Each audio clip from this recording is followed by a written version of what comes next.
Hey there, friends. Welcome back to American Pulse and Paranormal.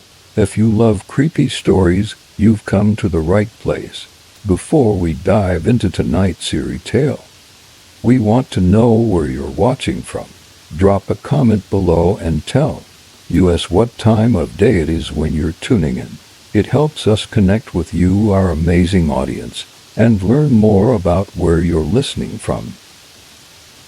Story 1: The Haunted Ghost Ship. Tonight, we're bringing you a terrifying tale of a ghost ship that has haunted the seas for years. It's a story of mystery, chilling encounters, and a crew that never returned. But for now, let's take a journey into the unknown. It all started one foggy evening when a group of fishermen, experienced and used to the dangers of the ocean, set sail from the coast. They had been out on countless fishing trips before, but this time felt different. The sea was eerily calm, and a thick and natural fog rolled in faster than they'd ever seen before. They couldn't see more than a few feet in front of them. As they pushed forward through the fog, something strange appeared through the mist. At first, they thought it was just another ship in the distance, perhaps coming into dock or heading out. But as they got closer, the shape of the vessel seemed unusual, almost ancient. It was an old ship, one that looked like it hadn't been touched in decades. The wood was rotting, covered in seaweed and algae, and the sails were tattered and barely hanging on. The fishermen knew there was something wrong about it. The ship didn't belong in the modern world. It looked like something out of a storybook, a ghost ship, just waiting to be discovered. Curiosity got the better of them, and against their better judgment, they decided to board the ship. What harm could it do? They assumed it was abandoned. Little did they know that decision would change everything. As they climbed aboard, a chill ran down their spines. The air was cold, much colder than it should have been for a night on the ocean. The deck creaked under their feet, and every sound echoed through the empty air. No lights, no crew, just the eerie stillness of the abandoned ship. It didn't take long before the strange occurrences began. At first, it was just small things: a door that slammed shut on its own, a faint whisper in the wind. But as they explored deeper into the ship, things started to feel wrong. The further they went, the more unsettled they became. It was like the ship itself was alive, watching them. In the captain's quarters, they found an old logbook. The pages were yellowed with age and the ink was smudged in places, but the entries were clear. The ship had set sail years ago on what was supposed to be a routine voyage, but something went terribly wrong. The crew had begun hearing strange noises in the night, voices calling out to them from the shadows. They started seeing figures in the corners of their eyes, ghostly figures that disappeared when they turned to look. One by one, the crew members vanished, their screams echoing into the cold, empty night. The ship had become a prison for their souls, and now it was calling out to anyone who dared to board it.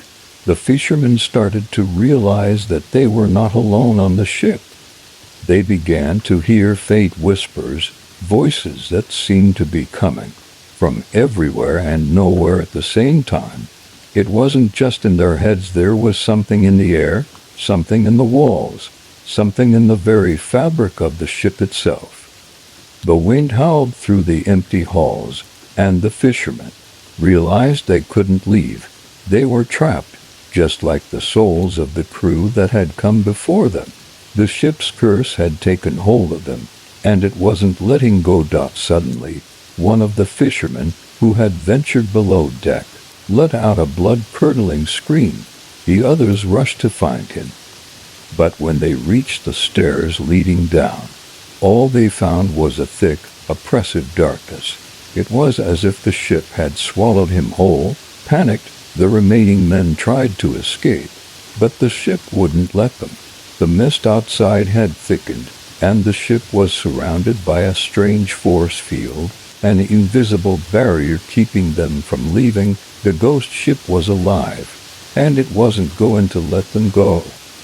They heard more screams in the distance, coming from the bow of the ship. They ran toward the noise, but when they arrived, they found nothing but the cold ocean air and the haunting sound of the waves crashing against the hull. With no way to escape, the remaining fishermen tried to signal for help, but their radios were dead, their phones useless. The ship was cut off from the rest of the world. They were trapped in a nightmare, and then they saw it. A figure appeared at the top of the stairs leading to the main deck. It was tall, thin, and covered in shadows. The fisherman froze. This was no ordinary person. It was something else, something dark, something evil. The figure began to slowly walk toward them, its feet barely making a sound on the wooden deck. The ship groaned as if it were alive, as if it were preparing to devour them one by one. The shadows seemed to move, shifting around them, as if the ship itself was trying to swallow them whole. The figure spoke, its voice echoing through the ship. "You should have never boarded." The men tried to run, but the ship had them now. One by one, they disappeared into the shadows, never to be seen again. As the last of the fishermen vanished into the shadows of the ghost ship, the eerie silence that followed was more terrifying than the screams that had come before. The remaining men, frozen in fear, had no choice but to accept the grim reality that the ship wasn't going to let them go. They were trapped, surrounded by a dark force that they couldn't see, but they could feel it in every breath, in every heartbeat. The ship creaked and groaned as if it were alive, moving through the foggy ocean with a mind of its own. The wind howled louder, and the temperature dropped even further, turning the air into a biting cold. Every step they took felt like they were sinking deeper into the ship's grip, its power wrapping around them like a cold, unrelenting hand. As they moved further through the ship, the sense of dread intensified. It was as if the ship itself was playing with their minds, leading them into rooms that didn't exist or halls that seemed to stretch on forever. Each door they opened only led to more darkness, more fear.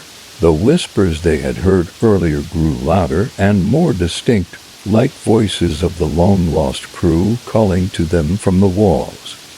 One of the men, now desperate to escape, made a break for the deck, hoping that perhaps there was some way out, some way to signal for help. But the moment he reached the top of the stairs, something stopped him.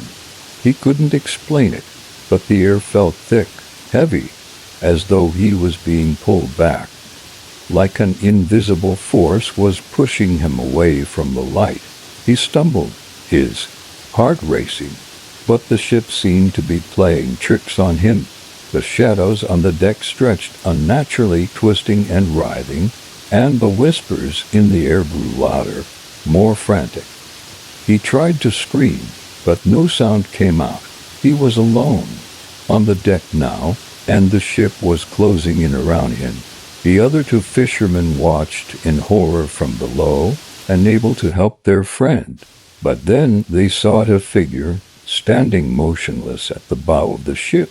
It was the same figure they had seen earlier, the one that had spoken to them in that chilling voice. It was tall, thin, and cloaked in shadows, its eyes glowing faintly. In the darkness, it started to move toward them, slowly, deliberately. The men tried to run, but their legs felt heavy, as if they were moving through molasses. The ship itself was holding them captive, preventing them from escaping. The figure reached them, and with a slow, deliberate motion, it raised its hand, pointing directly at them. Suddenly, the ship seemed to come alive, its walls groaning, the floors shifting beneath their feet. The men felt the ship's grip tightening, pulling them closer to the figure. as if they were being drawn into its web of darkness. They realized, too late, that they were no longer in control of their own fate. They were just pawns in the hands of the spirits that haunted the ship. The figure's hand dropped, and with a single movement, the ship shook violently. The men were thrown to the ground, their bodies crashing into the wooden planks of the deck. For a moment, everything was still, and the men thought perhaps they had escaped, that the ship had let them go. But as they slowly regained their bearings, they realized the truth: they were still trapped. The ship had them now. The figure, whatever it was not done with them. The whispers continued, louder now, more frantic, as if the spirits of the lost crew were urging them to join them in the ship's cursed embrace. The men tried to run again, but the ship was a maze, a twisted labyrinth that seemed to change every time they turned a corner. The air was thick with a fog so dense they couldn't see more than a few feet ahead of them. The whispers grew louder, and with each step they took, they could feel the weight of the ship's curse pressing down on them. Suddenly, the lights on the ship flickered, and then went out completely. The men were plunged into darkness, unable to see anything, hear anything except the rising whispers that seemed to be all around them. They were no longer sure if they were walking on the ship's deck or if they had somehow crossed into another realm, a place where time didn't exist and where the spirits of the dead roamed free. And then, in the distance, they heard it, a single, blood-curdling scream. The sound came from below the deck, from deep within the ship. It was the voice of someone who had been trapped there for years. Someone who had been lost to the ship's curse. The men knew they had no choice but to follow the sound, hoping against hope that they could find a way to end the nightmare. But the closer they got, the more oppressive the atmosphere became. The air grew thick with the smell of decay, and the walls seemed to close in on them. They could hear footsteps behind them, and when they turned, they saw nothing, just the darkness, the thick, suffocating darkness that had consumed the ship. They pressed on, determined to find the source of the scream.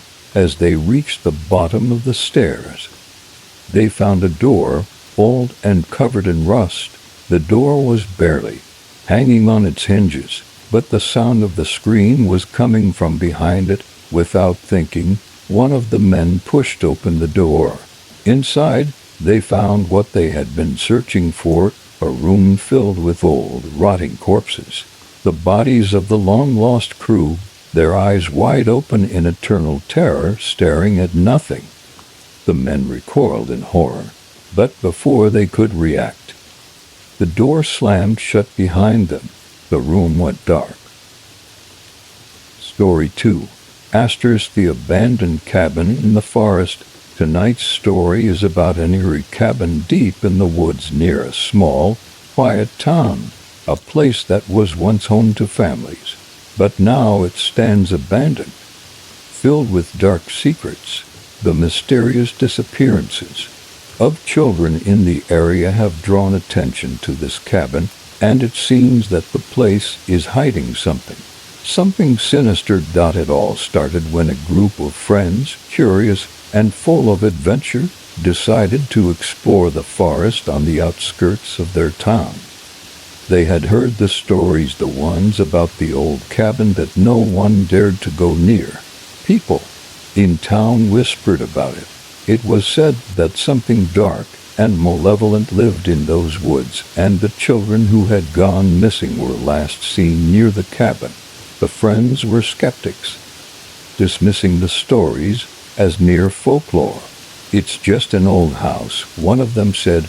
"There's nothing out there but trees and dirt. We'll be fine." But deep in their hearts, they couldn't shake the feeling that something wasn't right. There was an oppressive feeling that hung over the area, like the forest itself was warning them to stay away. They ignored the warning signs and pressed on, The closer they got to the cabin, the quieter the forest became. The wind seemed to die down, and the chirping of birds stopped. It was as if the world itself held its breath, waiting. When they finally reached the cabin, it looked just as they had imagined, dilapidated, with broken windows, a sagging roof, and a door that hung loosely on its hinges. Vines and moss covered the structure, making it appear as though the forest itself had swallowed the cabin whole. One of the friends, the bravest of them all, pushed open the creaky door. As they stepped inside, a chill ran down their spines. The air was thick with dust, and the smell of decay lingered in the air. The floorboards creaked under their feet, and the faint sound of something scraping in the distance made them all pause. Maybe this was a mistake, one of them murmured. But it was too late to turn back now. They had come this far, and curiosity drove them to explore further. They made their way through the cabin, looking around at the old furniture, the yellowed wallpaper peeling off the walls. There was an eerie silence here, but it wasn't peaceful. It felt as though the house was waiting for something.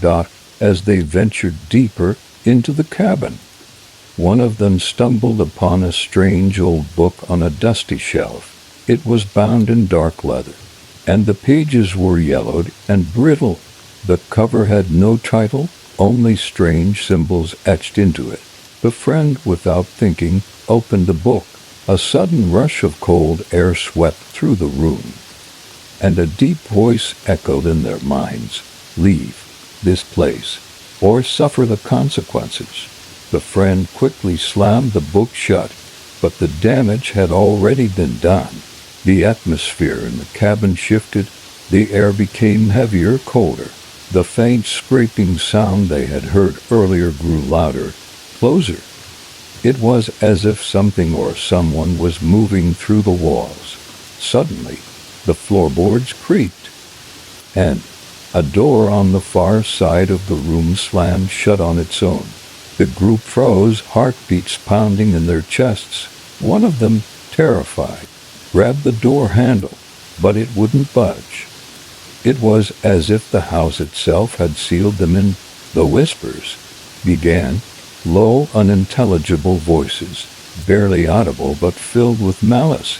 The friends tried to open the door again, but it felt like an invisible force was holding it shut. That's when they saw it, a shadow, a figure, dark and twisted, moving across the wall in the corner of the room. It seemed to be watching them, following their every move. And then they heard a voice, soft and chilling, coming from behind them. "You should have never come here." One by one, the friends began to panic.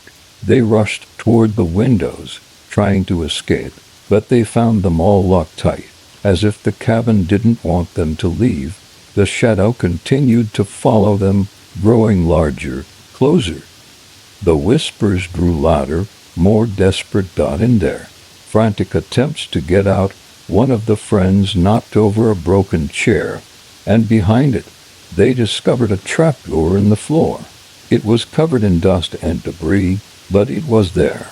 The friend who had found it hurriedly pulled it open, revealing a dark, narrow staircase leading into the depths of the cabin. Without thinking, they all rushed down the stairs, hoping to escape whatever evil was haunting the cabin. As they descended into the darkness, the cold air wrapped around them, and the whispers followed them, echoing off the stone walls.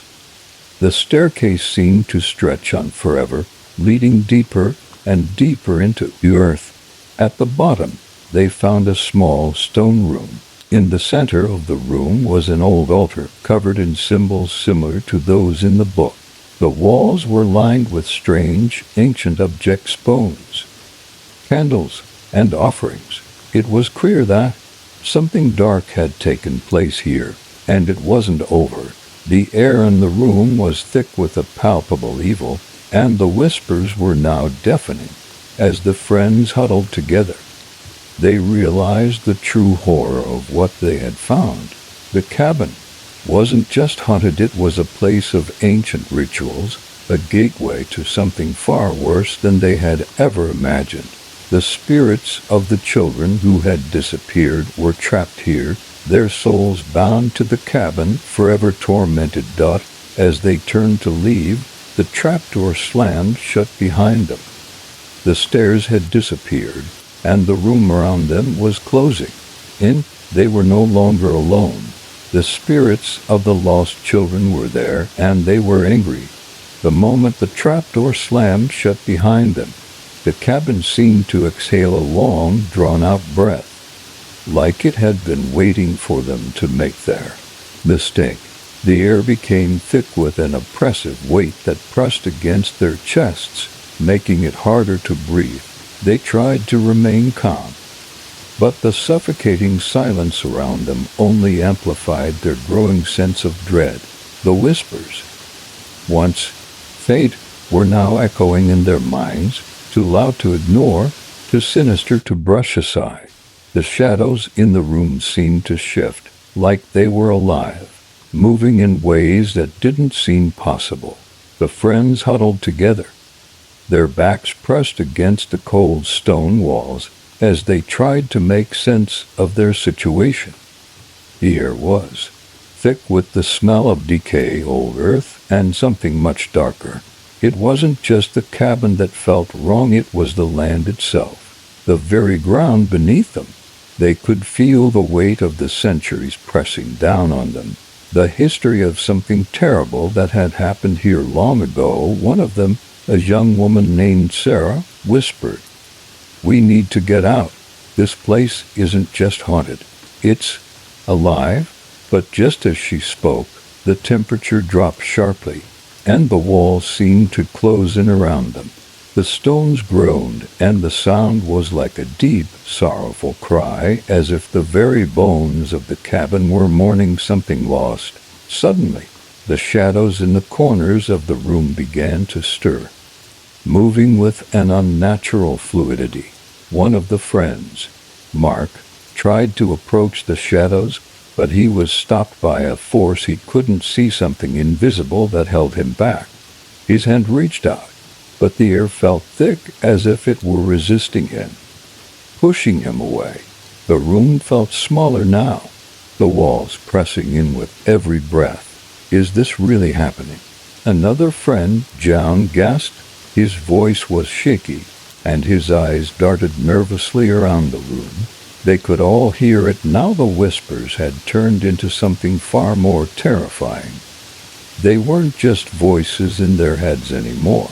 They were coming from everywhere, the walls, the ceiling, beneath their feet.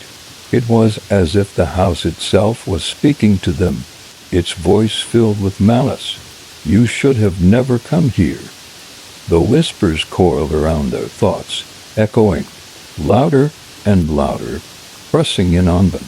"You are ours now, forever." The friends turned frantically to each other, but it was clear they were no longer alone. They had crossed a line they didn't understand, and whatever had been waiting in the shadows had awoken. Something ancient and dark had risen from the very bowels of the cabin. The cabin wasn't just a place, it was a prison, a gateway, a place where the lost souls of children who had disappeared in the woods had been trapped for years, bound by dark rituals and forgotten promises. As they backed into the center of the room, they saw it. A figure emerged from the shadows. It was tall and thin, its shape vaguely humanoid but distorted, like something that shouldn't exist in the real world. The darkness clung to it, swirling around its form, making it impossible to see any clear details. The figure's eyes glowed faintly in the dim light, two cold, unblinking spots of light that seemed to pierce through their very souls. The figure didn't speak, but it didn't need to. The air on it vibrated with the weight of its presence, a feeling that crawled into their minds, whispering things they didn't want to hear.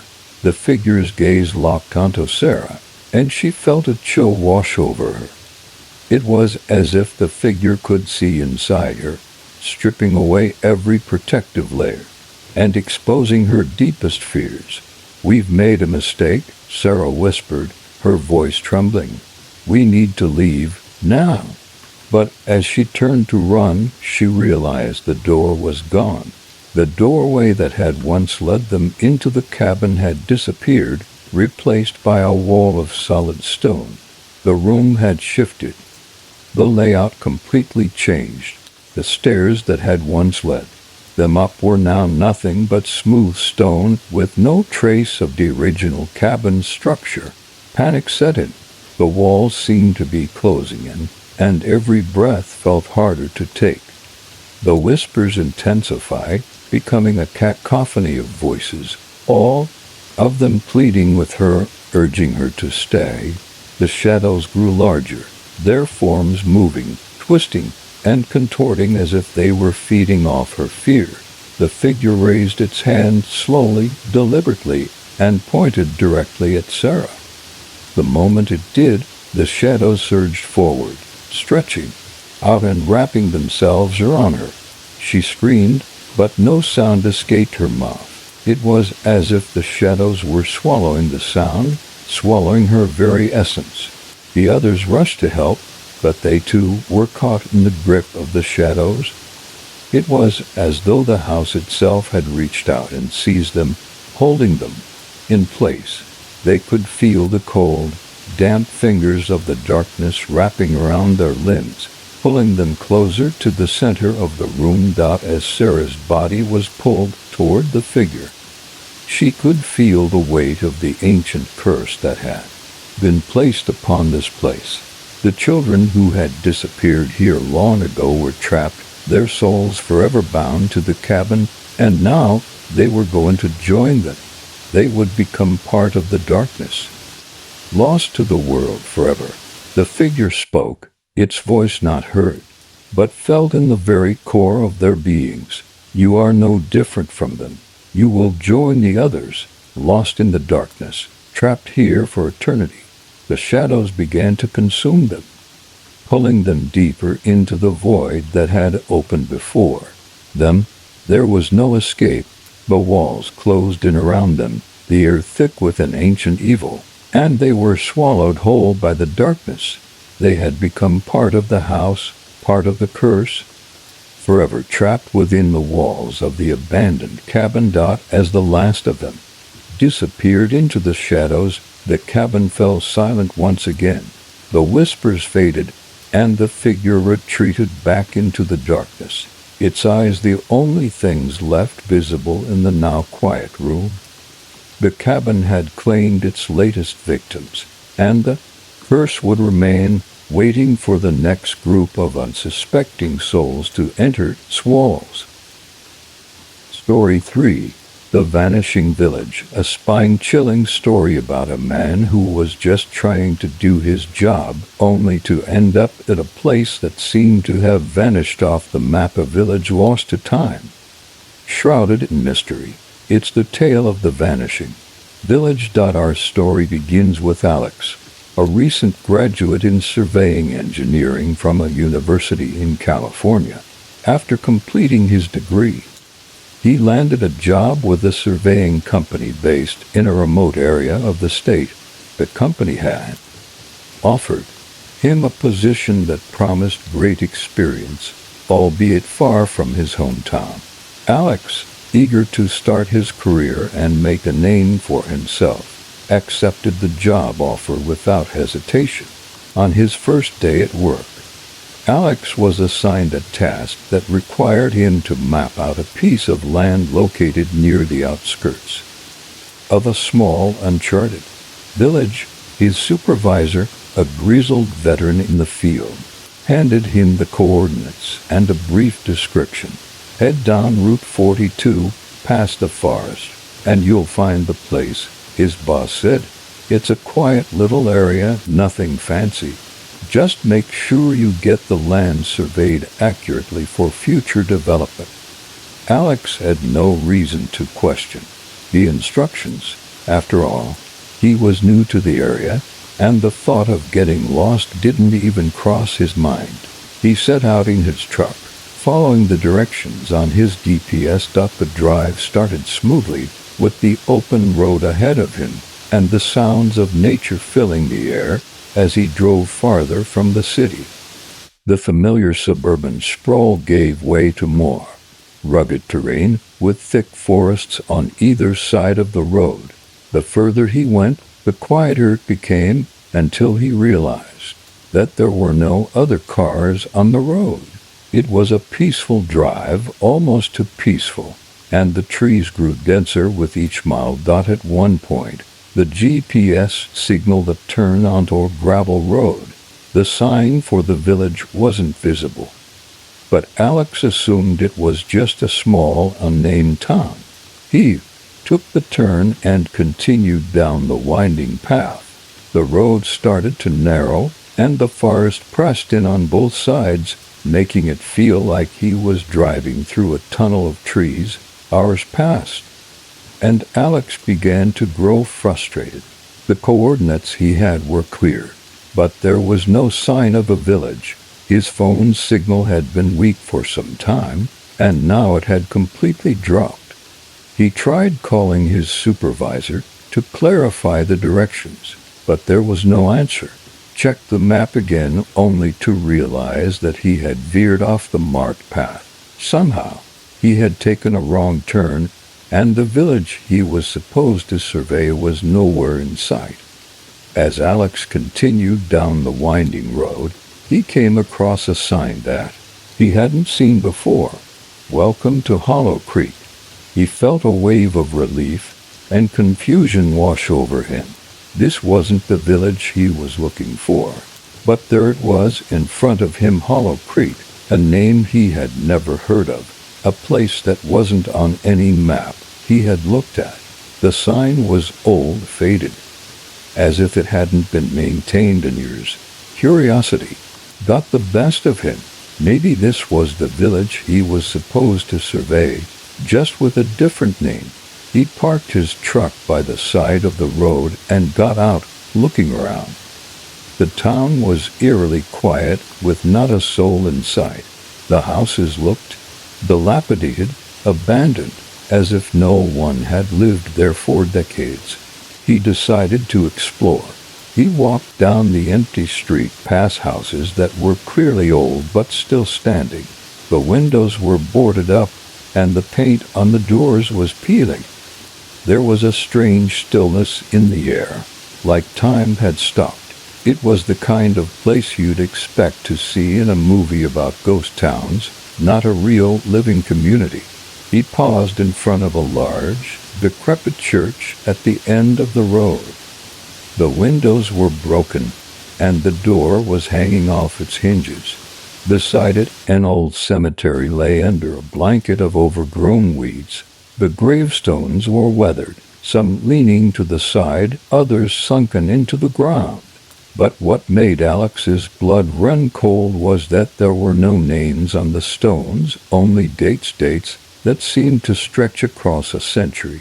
Despite the oddness of it all, Alex couldn't shake the feeling that he had to find out more.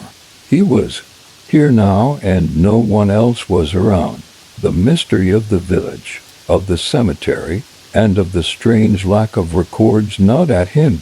He felt drawn to the church, almost as though something was calling him inside.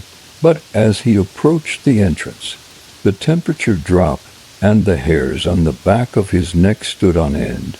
The silence was deafening. He took one last glance down the empty street before pushing open the heavy church doors. The air inside was thick, stale, and the faint smell of mildew filled his nostrils. He stepped inside. The inside of the church was dark, except for a faint light coming from a small window near the altar. The pews were covered in dust, and cobwebs clung to the corners. But what caught his attention was the altar at the front, covered in strange symbols, and a large old book lying open on the surface. As Alex walked closer, a strange feeling crept over him, one that he couldn't explain. It was as though the book itself was waiting for him to touch it. He reached out, his hand trembling, and as soon as his fingers made contact with the pages, a cold gust of wind slammed the doors behind him. Alex spun around in shock, but there was no one there. The book was still open, its pages filled with cryptic writing that seemed to shift in the dim light. Alex couldn't understand it, but something told him that he had just made a mistake. Something told him that he had uncovered something that should have stayed buried. A sudden noise broke his thoughts, a loud bang from the back of the church. Alex whipped around, but the church was still empty. His pulse quickened, and the cold air grew colder, as if something had awakened in the room. The book remained in front of him, and the shadows around him deepened, consuming the corners of the room. Alex backed away slowly, his heart pounding in his chest. The cold wind seemed to wrap around him tighter, and the feeling of being watched became overwhelming. He turned to leave but felt an icy grip on his arm. Something was pulling him back into the darkness. The cold wind howled through the broken church doors, carrying with it the distant echoes of something ancient, something angry. Alex stood frozen in place, his hands still hovering over the cryptic book, the weight of its dark energy pressing down on him. The church was quiet, but it wasn't peaceful. The air felt thick, charged, as if the very walls of the place were alive, holding its breath in anticipation. Alex turned slowly, his heart pounding in his chest. He was no longer alone. The shadows in the corners of the church seemed to move, shifting and growing, as if something was waking from its long slumber. The light that flickered through the small window above the altar seemed to dim, casting long, jagged shadows that seemed to stretch across the room, reaching for him. He backed away, his steps hesitant, unsure of what he was dealing with. His mind raced. Was this all just his imagination? Was it exhaustion from the long drive? Or had he truly stumbled into something that no one was meant to see? His eyes flicked back to the book. Its pages seemed to shift in the dim light, as though they were alive, changing before his eyes. The symbols etched in the yellowed pages pulsed faintly, each curve and line dancing as though it had a life of its own. His heart raced as the same sense of foreboding gripped him tighter. He could feel an invisible pull urging him to reach for the book again, but something inside him screamed to resist. Suddenly, the whispering started again. It was soft at first, like the rustling of wind through leaves, but then it grew louder, more urgent. The whispers seemed to come from every direction, filling the church with an eerie hum.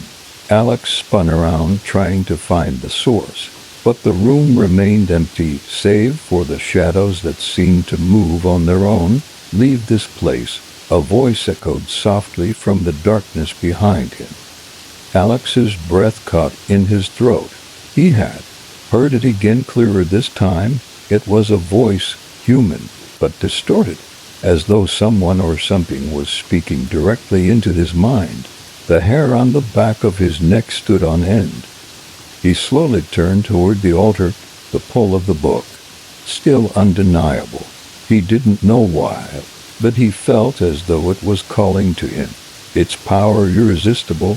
Stepping cautiously toward the altar, he reached out with trembling hands. His fingers brushed the book's cover, and the moment they made contact, the temperature in the room plummeted. Alex recoiled in shock, but the book remained where it was, its pages fluttering in the sudden gust of cold air that seemed to swirl around him. The whispers crescendoed, now a cacophony of voices, each one crying out, demanding his attention. Alex's mind spun, unable to focus. He backed away from the altar, desperate to escape the overwhelming presence that filled the room. But it was too late. As his fingers left the book, the church groaned beneath him, the very floor shaking as though the building itself were coming to life. Alex stumbled, trying to keep his balance, as the ground beneath him seemed to shift. The walls began to stretch, their corners warping and bending, distorting the space around him. The faint light from the window above the altar flickered, and then went out completely, plunging the church into darkness. In the eerie blackness, the shadows seemed to take on a life of their own, crawling across the walls and floor like sentient creatures, waiting for him to make his next move. Suddenly, the whisper ceased. The silence that followed was worse than the chaos. The stillness pressed down on him like a physical weight, and Alex could feel his heart beating faster, his breath shallow and quick. He reached for the door, his fingers brushing against the cold handle, only to find that it wouldn't open. No matter how hard he pulled, it was as though the door had been locked from the other side, trapping him inside. The shadows seemed to be growing, stretching out toward him, surrounding him in a dark embrace. He tried to call out, but his voice was swallowed by the suffocating silence. Panic began to rise within him as he realized there was no escape. His mind raced, trying to make sense of the situation, but every thought was clouded by the overwhelming feeling that something ancient and malevolent was watching him, waiting for him to surrender. And then the sound of footsteps broke through the silence. Slow, deliberate, heavy footsteps echoed through the church, each step sending a wave of dread through Alex's body. He spun around, his eyes scanning the darkened room. But there was nothing there, no figure, no shadow, just the oppressive dark. The footsteps continued, closer now, and Alex could feel his chest tighten with fear. They were coming from behind him, drawing nearer with every passing second. He turned, his heart racing in his chest, and that's when he saw it. A figure emerged from the darkness, its form cloaked in shadow, tall and imposing. The figure was draped in dark robes, its face hidden beneath a hood, but Alex could feel its eyes on him, staring deep into his soul. It moved slowly toward him, its steps measured and purposeful. "Welcome to Hollow Creek," the figure said, its voice low and menacing. Alex tried to move, to speak, but his body refused to obey. He was frozen in place, unable to tear his eyes away from the figure. It stepped closer, and the shadows seemed to follow it, swirling around its feet, reaching out as if to claim him. "You shouldn't have come here," the figure continued, its voice like ice. "Now you belong to this place." Alex's mind screamed for him to run, but his legs felt like lead, his body paralyzed by the force of the figure's presence. He could feel the cold touch of something far older than time itself, something dark and ancient that had been waiting for him, for anyone who dared to enter this forsaken village. The figure raised a hand, and in that instant Alex felt the air grow thick, as though the very fabric of reality was beginning to tear. The shadows closed in around him, pressing down on him, suffocating him. The ground beneath his feet felt unstable, as though it was crumbling away, pulling him into the darkness. "Join us," the figure said, its voice a whisper in his mind. "The village is waiting." As Alex tried to take a step backward, the floor beneath him gave way, and he fell, tumbling into the cold, endless darkness. The last thing he saw was the figure's glowing eyes, watching him fall, before everything went black. Story 4. The Whispering Forest. The story begins with a man named Ethan, a young and ambitious environmental scientist who had just completed his studies. After months of hard work and dedication, he landed his first big assignment, a research project that required him to survey a remote forest, untouched by human development. located far from any major city. Ethan was excited. It was exactly the kind of project he had been hoping for, the perfect opportunity to make a name for himself in his field. The forest was said to be beautiful, untouched by modern life, a sanctuary for rare plants and wildlife. But it was also known for something else. There were whispers from the locals that the forest had a strange quality to it. Some claimed they could hear whispers in the wind, voices that seemed to come from deep within the trees, calling out to those who dared to enter. The townspeople avoided the forest, warning outsiders to stay clear, but Ethan, being a scientist, was determined to prove that these were just old legends, nothing more than tales told to scare children.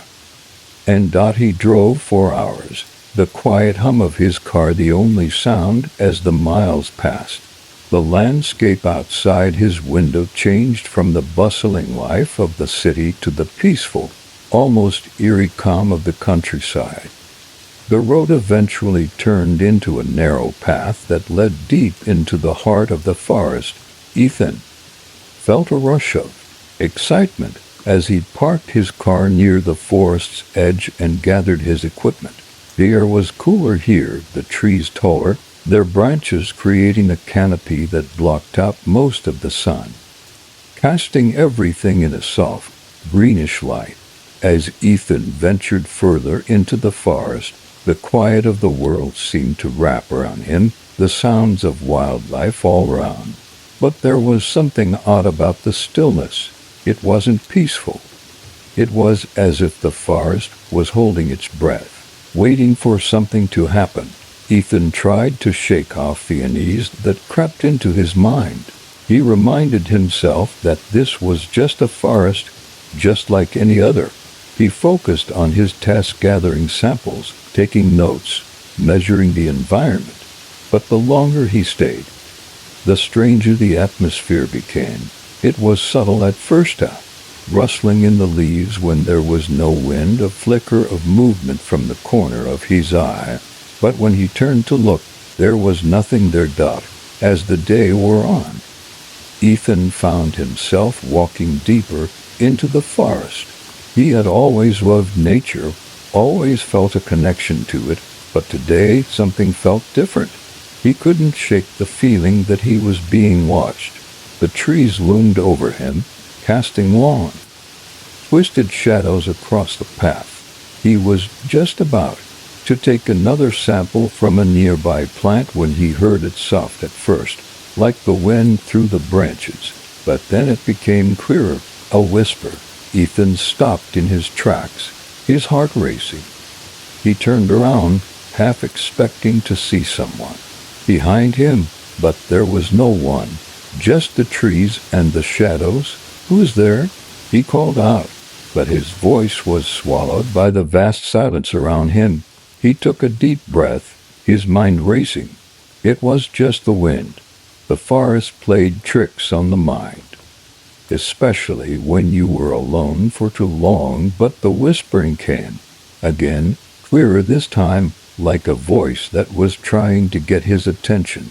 It wasn't just the wind. Ethan could feel it now, something in the air, something alive in the trees. The whisper wasn't a natural sound. It was too deliberate, too precise. He looked around again, his eyes scanning the trees, the underbrush. There was no one, no animals. The world around him seemed to hold its breath. Ethan shook his head, trying to clear his thoughts. Maybe he was just tired. It had been a long day, and he had been walking for hours. He decided to head back to his car and take a break. But as he turned to leave, something caught his eye, a small, barely visible path between the trees that he hadn't noticed before. Something urged him to follow it, curiosity, perhaps, or the feeling that he might find the answers he was looking for. The whispering had stopped, but the air felt charged, as though it were waiting for him to make a decision. Ethan stepped off the main path and onto the hidden trail.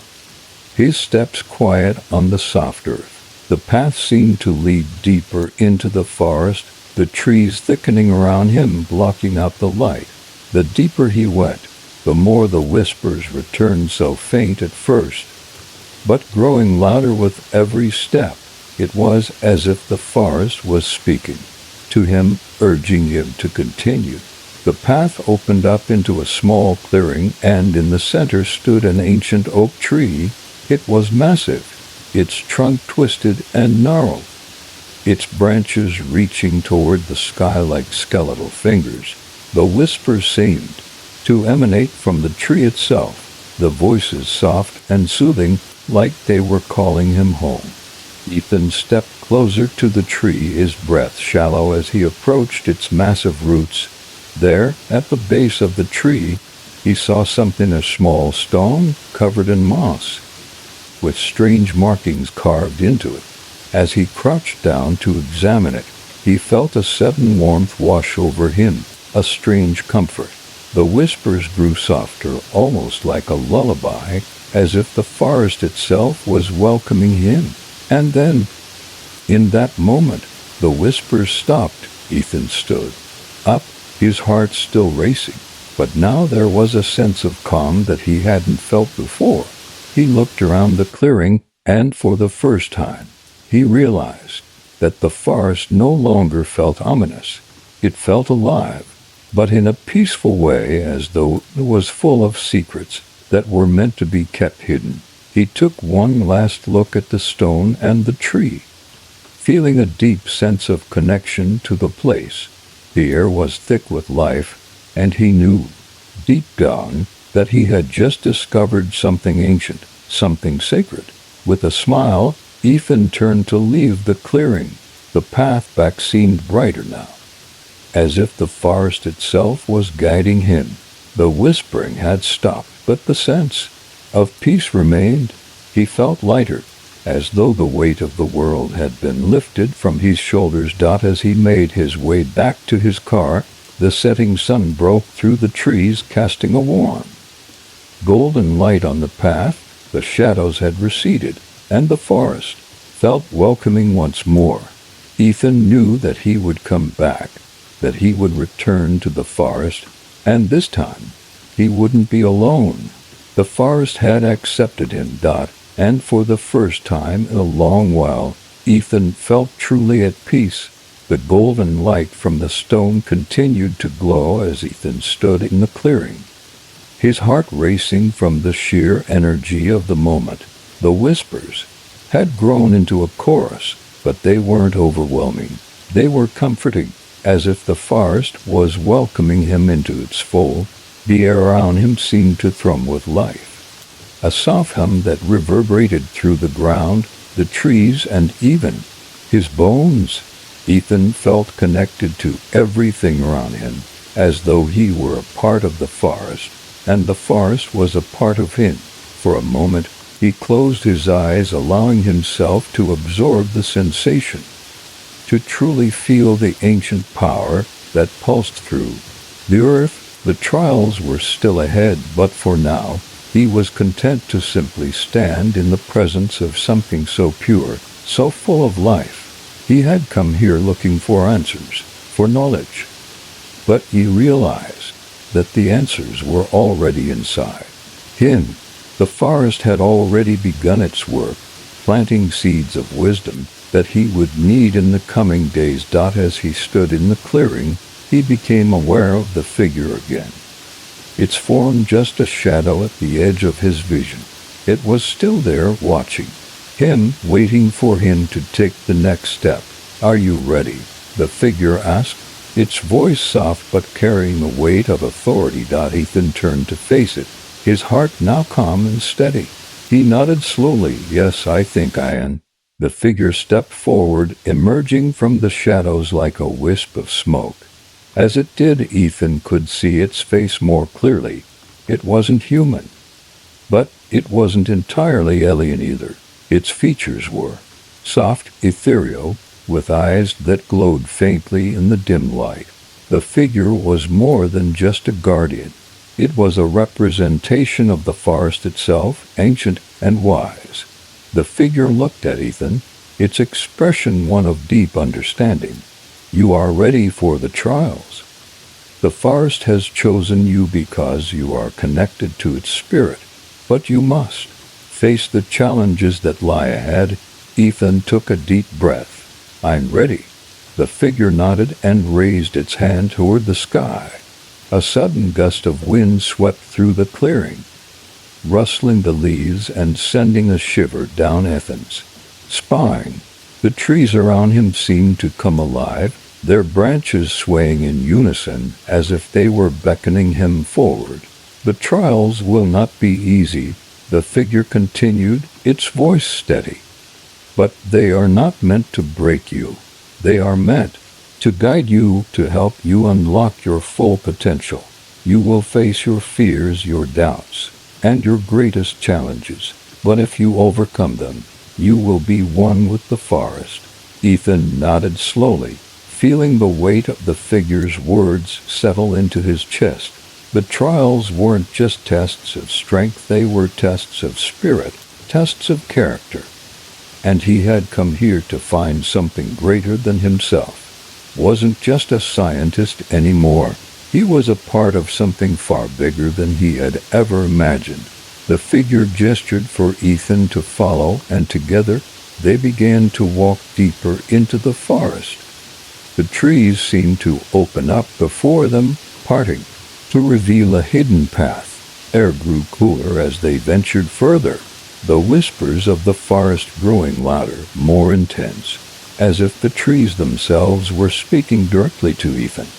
After what felt like hours of walking, they reached the heart of the forest, a place Ethan had never seen before. In the center stood an enormous tree, its trunk wide and ancient, its branches stretching high into the sky. The tree was surrounded by a circle of stones, each one etched with intricate symbols. The air was thick with magic, and Ethan could feel the power radiating from the tree, from the ground beneath him, from everything around him. This is where the trials will begin, the figure said. You must step into the circle and face whatever comes next. The forest will guide you, but you must be willing to trust in it. Ethan stepped forward, his feet heavy with the weight of the moment. As he crossed into the circle of stones, the world seemed to shift around him. The air grew thick with energy, and the whispers turned into voices loud, clear, and full of emotion. They spoke of past generations, of forgotten knowledge, of the cycles of life and death that the forest had witnessed. The trials had begun. At first, Ethan felt disoriented, as if the very fabric of reality was bending around him. He stumbled, trying to keep his balance, but the voices grew louder, their words becoming clearer. They weren't just speaking to him, they were speaking from within him, from the deepest parts of his soul. They brought forth his fears, his doubts, his past mistakes, and they demanded him to face them. But Ethan stood tall. He wasn't afraid anymore. He had come to the forest to find something greater than himself, and now he understood. It wasn't about knowledge or research, it was about connection, about understanding the deeper forces that bound all life together. The whispers had been guiding him all along, teaching him to listen to the earth, to the wind, to the trees.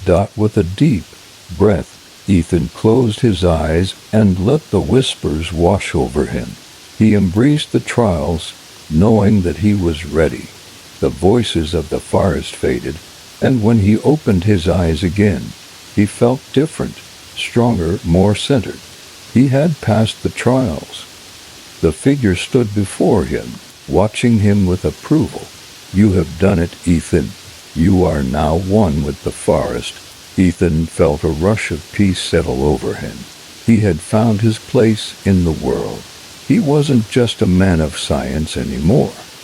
He was a guardian of the earth, a protector of the forest's secrets. The whispers were no longer foreign, they were part of him, a language that he now understood. As the figure faded into the shadows, Ethan stood alone in the heart of the forest, the sun beginning to set behind him, casting a golden light across the trees.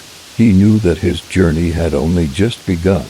The forest had accepted him, and he would carry its message to the world, sharing its wisdom and power with those who were ready to listen. For the first time in his life, Ethan felt truly at peace.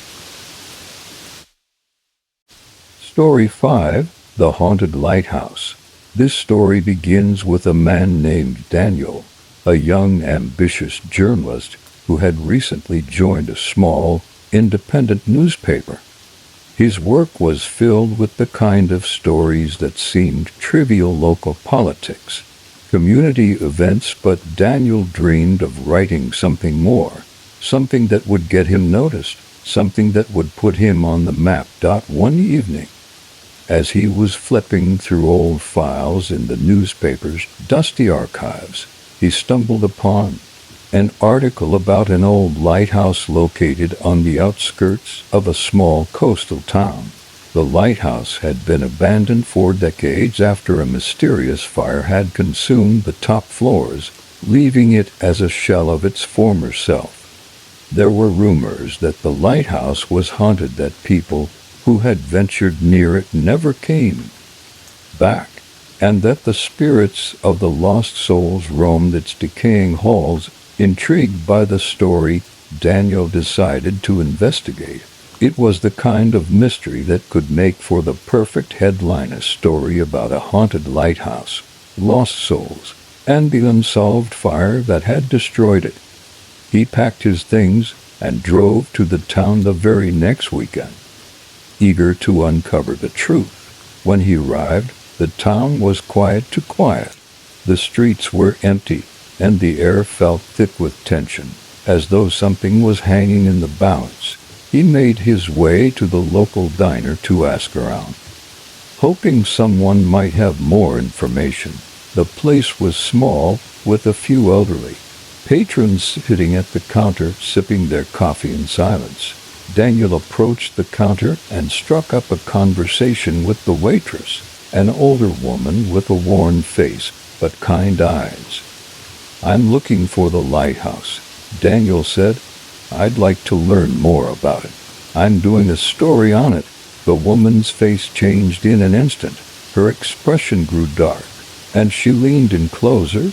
"You don't want to go near that lighthouse, son?" she said in a low voice. "It's cursed. People who've gone there, they don't come back the same, or sometimes they don't come back at all." Daniel chuckled nervously. "Come on, it's just a ghost story, right? People like to scare tourists with that stuff." The waitress shook her head. "You don't understand. The fire that burned the lighthouse, it wasn't an accident. Some things are better left buried. Don't go there and don't dig into it. Some stories should stay buried in the past." But Daniel was determined. He wasn't going to let a few superstitions get in the way of a good story. He thanked the waitress and left the diner, making his way to the lighthouse. As he drove down the winding road to the lighthouse, the sun began to set, casting long shadows across the landscape. The air grew cooler, and the trees seemed to close in around him, blocking out the light. By the time Daniel reached the lighthouse, it was nearly dark, and a heavy fog had begun to roll in off the ocean. The lighthouse stood tall against the gray sky, its silhouette dark and foreboding against the fading light. The wind howled through the trees, and Daniel could feel the hairs on the back of his neck stand up as he approached the gate. The lighthouse was surrounded by a large iron fence, its gates rusted and covered in vines. Daniel hesitated for a moment, but then he pushed open the gate and made his way toward the lighthouse. The closer he got, the more he could feel the strange energy in the air, a sense of being watched. as if the lighthouse itself was alive, waiting for him. He reached the door of the lighthouse and tried the handle. It was locked, but with a bit of force, he managed to get it open. Inside, the air was musty, and the smell of damp wood filled his nostrils. The walls were lined with old photographs, yellowed with age, and faded nautical maps. It felt like the place had been abandoned in a hurry, as if the people who had lived there had left without looking back. Daniel slowly made his way up the spiral staircase, the wooden steps creaking under his weight. As he reached the top, the air grew colder, and the wind from the ocean began to howl outside. The windows were broken, and the view of the dark ocean below was distorted by the fog. Daniel shivered, pulling his jacket tighter around him. He stood there for a moment, taking in the view, when he heard a soft whisper just behind him. His heart skipped a beat, and he spun around, but there was no one there. The whisper came again, this time louder, more distinct. It sounded like a voice, faint but clear. "Leave." Daniel's pulse raced as he looked around, his breath coming faster. He could hear the wind outside, but there was something else in the air, something that made his skin crawl. The whisper grew louder, more insistent. "Leave." Suddenly, a loud bang echoed through the lighthouse, and the door slammed shut behind him. Daniel jumped, his heart pounding in his chest. He tried to open the door, but it wouldn't budge. The whispers filled the room, growing louder and more frantic, until it felt like the very walls were closing in on him. Daniel's heart raced as the wind howled around the lighthouse, the whispers intensifying. The door had slammed shut behind him with a force that made the old building groan, and he could feel the pressure in the air, as though something was drawing closer. Panic began to surge within him, but he forced himself to take slow, deep breaths. Whispers were growing louder, but now, instead of fear, there was a sense of urgency in them. "Leave, leave," the voice repeated, but this time Daniel wasn't as afraid. The fear that had gripped him earlier began to fade, replaced by curiosity. Something about the voice didn't sound angry anymore. It sounded desperate. "Step back." His hand still on the door, trying to open it.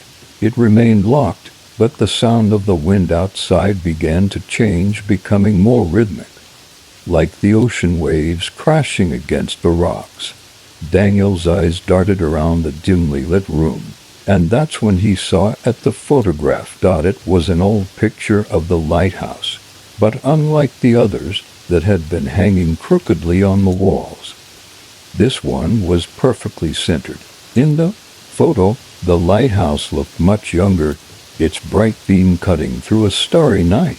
But something caught Daniel's eye, a figure standing in front of the lighthouse, a woman with long flowing hair and an expression of sadness that seemed to call out to him. He stared at the photograph for a moment, feeling a strange pull toward it. Something about the woman in the picture seemed familiar. Without thinking, he reached for the photo, his fingers grazing the edges of the frame. The moment his fingers touched it, the lighthouse seemed to shift. The air grew warmer, and the whispers stopped abruptly, replaced by a soft melodic hum. The room seemed to glow, the walls no longer decaying but alive with light. Daniel stepped back in shock, watching as the photograph began to change, the woman in it now smiling, her eyes softening as though acknowledging his presence. The hum in the air grew louder, and Daniel could feel the strange energy that had filled the room start to shift. It wasn't fear anymore, it was a sense of peace, as though the place itself was coming to life, responding to him. He stepped forward, his feet feeling lighter as he approached the photo. The woman in the picture seemed to move, her lips forming words without sound. The air around Daniel pulsed with a strange warmth, as if the very building itself was breathing again. And then he heard her voice, not in his ears, but inside his mind. "Thank you," she whispered, the words soft and full of gratitude. "For hearing us, for freeing us." Daniel's breath caught in his throat. The woman in the picture wasn't a ghost. She was a spirit trapped for years, waiting for someone to release her from the pain that had bound her to the lighthouse. Her smile grew brighter, and the entire room seemed to brighten with it, the energy in the space shifting from a haunting chill to a welcoming warmth. The whispering had stopped completely, and the lighthouse, once decaying and abandoned, seemed to come alive. The wind outside had quieted, and the fog that had hung thick in the air began to clear. Daniel could see the ocean in the distance, the waves sparkling in the moonlight, as though the world itself had been reborn. The woman's voice echoed one final time. "The fire wasn't our fault. It was an accident, but now we can rest. And so can you." As the final words faded, the photograph in his hand began to fade as well, the woman's image dissolving into the ether. But instead of a sense of loss, Daniel felt something else, a deep, overwhelming sense of peace.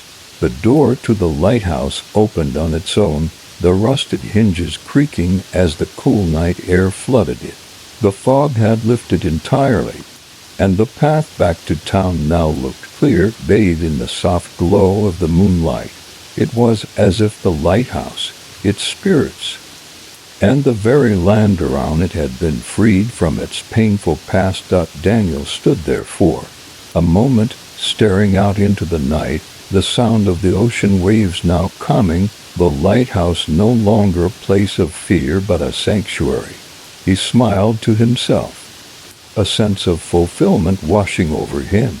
What had started as a dark, mysterious investigation had become something much more, a story of redemption, of closure, and of peace for both the spirits of the past and for him. He walked out of the lighthouse and down the path, the door closing softly behind him.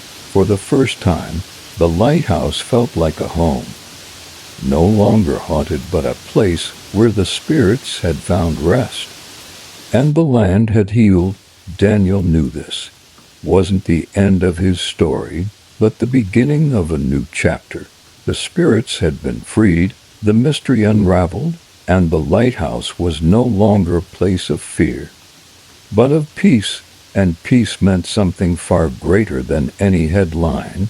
And Daniel, he would never forget the lessons he had learned on that eerie, foggy night. He would carry the story with him, one of compassion, redemption, and the quiet power of listening when the world whispers its secrets. We've come to the end of another thrilling journey together. If this story has touched you, just as it touched us, make sure to leave your thoughts in the comments below. Your words mean the world to us. If you're new here, don't forget to hit that subscribe button and ring the bell so you never miss a story. We have plenty more chilling tales to share, and you won't want to miss what's coming next. Thank you so much for being with us tonight. Stay curious, stay brave, and we'll see you in the next adventure. Until then, keep the whispers close.